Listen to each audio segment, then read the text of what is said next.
On July 4th, 1776, 56 men picked up a pen and signed their names to a single sheet of parchment. Every signature was an act of treason. If their revolution failed, if they were caught, that piece of paper was their death warrant, a list of exactly who to hang. They could have kept their hopes quiet, their dreams to themselves. They could have simply believed in freedom and waited for somebody else to achieve it. Instead, they wrote it down. They put a date on it and they signed their names. In doing that, they did something that psychologists wouldn't prove for more than 2 centuries. They turned a wish into a written commitment. That single shift from hoping to committing on paper turns out to be one of the most reliable predictors of whether what you want ever actually becomes something you achieve. And once you understand why, this weekend stops being only a celebration of history and starts looking like a blueprint for making this a different kind of year.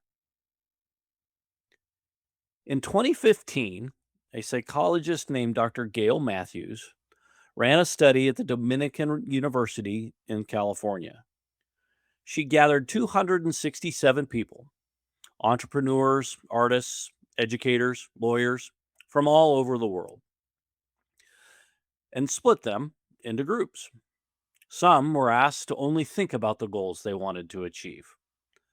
Others were asked to write those goals down.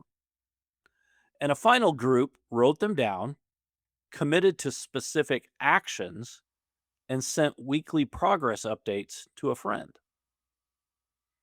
When the results came in, the gap was impossible to ignore. The people who only thought about their goals succeeded about 43% of the time. The people who wrote them down, committed, and stayed accountable succeeded 76% of the time, nearly double. Just writing a goal down makes you around 42% more likely to achieve it. And here's what's happening underneath. A thought is slippery. It changes shape, it makes excuses, it quietly disappears the moment the week gets hard.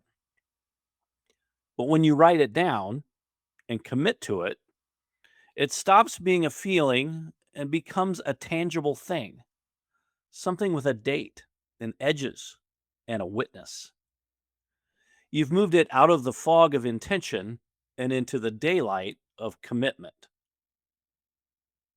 Now, look back at those 56 men.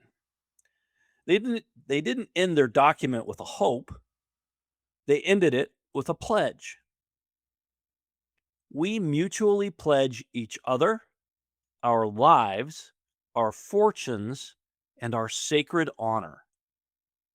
They wrote down the commitment. They named the stakes, and they made themselves accountable to one another in ink. That last part matters more than we tend to think. In the study, the people who shared their goals and reported their progress to someone else were the ones who pulled ahead. You can't be accountable for nothing. And it's a great deal harder to quit on a promise that someone else has witnessed you make. And these men paid for that promise.